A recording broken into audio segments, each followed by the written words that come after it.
ರಾಷ್ಟ್ರಧ್ವಜದ ವಿಚಾರವಾಗಿ ಗ್ರಾಮೀಣಾಭಿವೃದ್ಧಿ ಸಚಿವ ಕೆಎಸ್ ಈಶ್ವರಪ್ಪ ನೀಡಿದ ಹೇಳಿಕೆ ಖಂಡಿಸಿ ಕಾಂಗ್ರೆಸ್ ನಾಯಕರು ನಡೆಸುತ್ತಿರುವ ಅಹೋರಾತ್ರಿ ಧರಣಿ 4ನೇ ದಿನಕ್ಕೆ ಕಾಲಿಟ್ಟಿದೆ.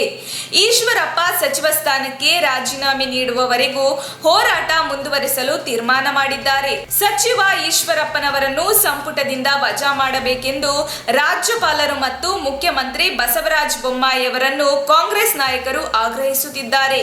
ಕೆಂಪುಕೋಟೆ ಮೇಲೆ ಕೇಸರಿ ಧ್ವಜ ಹಾರಿಸುತ್ತೇವೆ ಎಂದು ದೇಶದ್ರೋಹಿ ಹೇಳಿಕೆ ಕೊಟ್ಟಿರುವ ಸಚಿವರನ್ನು ಇಂದು ಬಿಜೆಪಿ ನಾಯಕರು ಸಮರ್ಥಿಸಿಕೊಳ್ಳುತ್ತಿದ್ದಾರೆ. ಸಚಿವ ಕೆಎಸ್ ಈಶ್ವರಪ್ಪನವರನ್ನು ವಜಾ ಮಾಡಬೇಕು.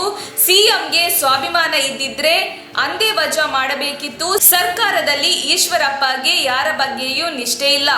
ಈಶ್ವರಪ್ಪರನ್ನು ವಜಾ ಮಾಡದಿದ್ದರೆ ನಮ್ಮ ಹೋರಾಟವನ್ನು ಜಿಲ್ಲಾ ತಾಲೂಕು ಮಟ್ಟದಲ್ಲಿ ಮುಂದುವರಿಸುತ್ತೇವೆ ಎಂದರು. ಸಚಿವ ಈಶ್ವರಪ್ಪರನ್ನು ಸಮರ್ಥಿಸುವುದಕ್ಕೆ ನಮ್ಮ ಖಂಡನೆ ಇದೆ. ವಿದ್ಯಾರ್ಥಿಗಳು ಏನು ತಪ್ಪು ಮಾಡಿದ್ರು, ಏಕೆ ಕೇಸ್ ಹಾಕಿದ್ರಿ, ಪೋಷಕರಿದ್ದಾರೆ, ಶಿಕ್ಷಕರಿದ್ದಾರೆ, ಅವೆಲ್ಲ ನಿಮಗ್ಯಾಕೆ? ರಾಜ್ಯದಲ್ಲಿ ಅಶಾಂತಿ ಮೂಡಿಸುವುದಕ್ಕೆ ಪ್ರಯತ್ನಿಸುತ್ತಿದ್ದೀರಿ ಎಂದು ಡಿಕೆ ಶಿವಕುಮಾರ್ ಆಕ್ರೋಶ ಹೊರಹಾಕಿದ್ದಾರೆ. ನಮ್ಮ ತುಮಕೂರು ಮಾಧ್ಯಮದ ವಿಶೇಷ ಸುದ್ದಿಗಳನ್ನು ನಿರಂತರವಾಗಿ ಪಡೆದುಕೊಳ್ಳಲು ಚಾನೆಲ್ ಅನ್ನು ಸಬ್ಸ್ಕ್ರೈಬ್ ಮಾಡಿ. ಕ್ಷಣ ಕ್ಷಣದ ಸುದ್ದಿಗಳಿಗಾಗಿ www.nammathumakuru.com ಗೆ ಭೇಟಿ ನೀಡಿ.